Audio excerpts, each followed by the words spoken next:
Hey everybody, it's Katie with Essential Oils Learning by Doing, and today I am talking about one of my favorite multi-use oils, frankincense.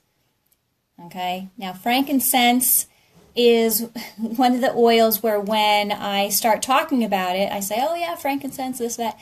The first thing that I get from new people is frankincense, like what the wise men brought baby Jesus, and so it's usually, or oh, frankincense and myrrh, or that's I know that's that name from these ancient times and from religious connotations. And when you think about it, frankincense actually has been used for thousands of years. It is one of the oils named in the New Testament that was brought by the wise men, yes. It's also been used by ancient Babylonians and Assyrians and even ancient Egyptians. They used it for religious ceremonies. They used it in perfumes and in salves. So there has been a long, long history of use of frankincense throughout the many, many centuries. And when you think about that, you have to think, well, there's got to be a reason for that. They probably had an idea of what the very essential properties of this oil and this resin was. So frankincense actually is a resin. It comes from trees that are grown in Oman and Somalia. That's where the frankincense that we use in these oils comes from. It is often called the king of oils. Okay, why is it called the king of oils? I like to call it a Swiss Army knife of oils, like lavender. It is one of these oils where there are so many different uses. So if you have this one little bottle in your medicine cabinet or in your kitchen or in your purse or wherever it is, there are so many different things that you can do with it. It's a real space saver, honestly. You can get rid of so many other things and combine it into this one little bottle. So what are some of the things you can use frankincense for?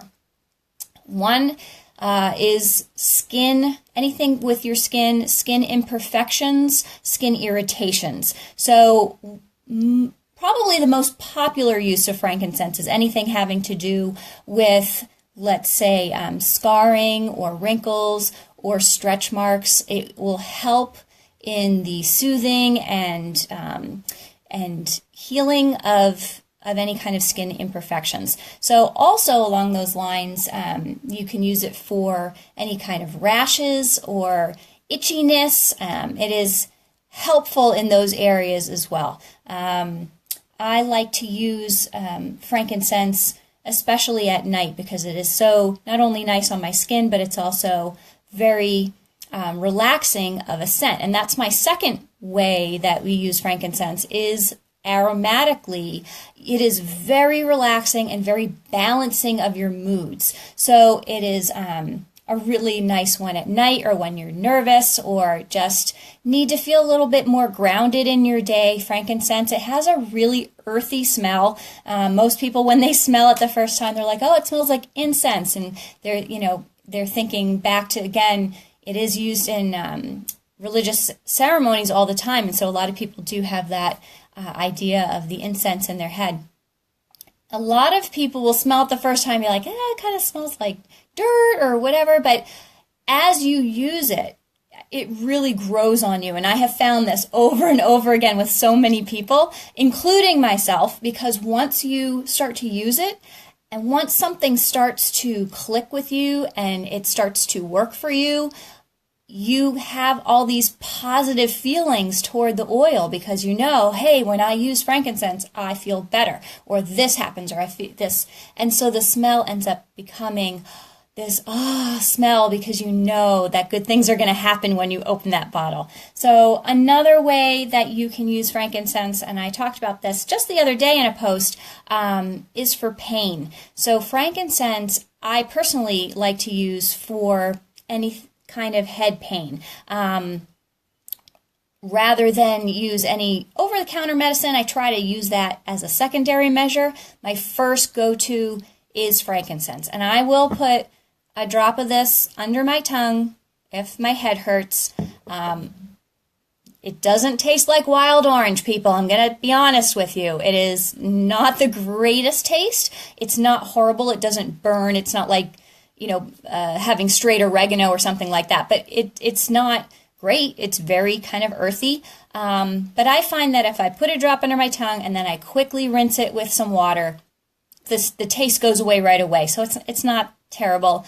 And because it works, again, I only have positive feelings toward the smell and the taste of frankincense. So try it first.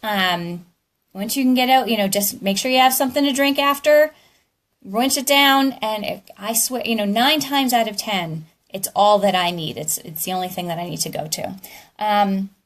One of the most exciting reasons to use frankincense, besides the skin, besides the pain, besides the mood, is cellular health. Now, if you go and you look up frankincense, I guarantee you that most of the things that are going to come up nowadays has to do with cellular health. And cellular health meaning the anything that is helping, cellular regeneration, that is helping your cells take care of themselves. So basically, all of our health issues can be boiled down to our cells not working in the proper way.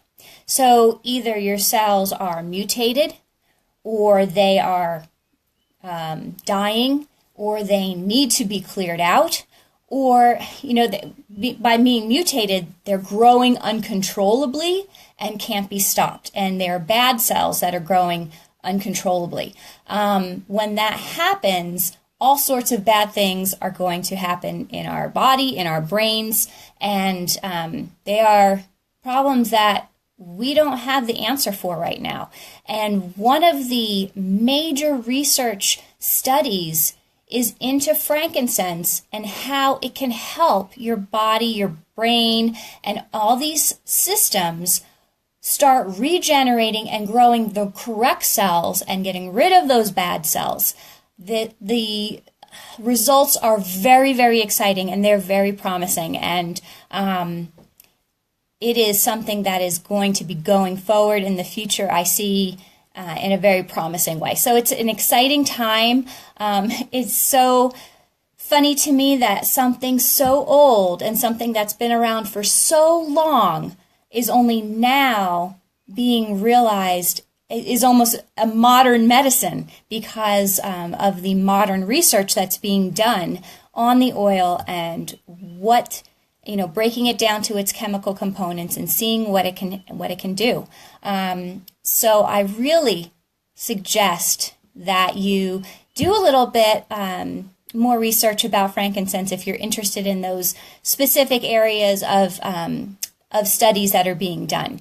So what can you do if you have your bottle of frankincense? What can you do with it besides the things that I've already mentioned? You can try putting some frankincense just with a little bit of coconut oil. I have it in a roller bottle. You can put it with a little fractionated coconut oil in a roller bottle and, just roll it right around your eyes. Get those little crow's feet at night. You can roll them right under your eyes, on here, just a little bit on your face. It's going to help with your skin, and it's also going to be really soothing and help you fall asleep at night. I love it for that. You could even just put it in if you have like a favorite night cream or a moisturizer, you could put in that as well. I actually put frankincense in my makeup remover pads. I make my own makeup remover pads, which you can watch a video on that as well. In that, I use frankincense specifically for its skin qualities, and it smells great, and it really gets all makeup off. It's gentle on around your eyes again, so you don't have to worry about if you do get it in your eyes, it's not going to sting. Another thing that I like to do with my frankincense is because I do take it for my head, quite often, I have made them into essential oil drops or candies that I use made with gum paste. Now, in my book the Essential Life book, there is a recipe at the back of the book. There's a whole DIY and recipe section in this book. If you don't have it, get it, okay? But in the back, there's a recipe for essential oil mints, I think they're called. And they're just made with gum paste, like you would make roses on a cake. And you can put whatever essential oil in there to flavor the mints or the candy. So you can put peppermint or spearmint, you can do lemon, but I've actually made them with On Guard, and I've made them with frankincense. And so on the times when my head does hurt, I will just take one of those, rather if I don't, even if I don't have some oil with me, or if I just kind of want to try that first, because honestly, that tastes a lot better. It's sweet, and it's like a little candy. So I'll just take a little frankincense candy. Honestly, even if my head doesn't hurt, it is good to take one anyway, just because it is so beneficial to your body. You can't go wrong with frankincense. We always say, when in doubt, take frankincense. So if you're wondering what to use frankincense for, pretty much everything. So if you have any awesome suggestions about how to use frankincense, or if you have some more questions about frankincense, please let me know. I would be happy to answer those for you. And I hope you got some information today and learned a little bit about frankincense, and have a great rest of your day. Thanks so much.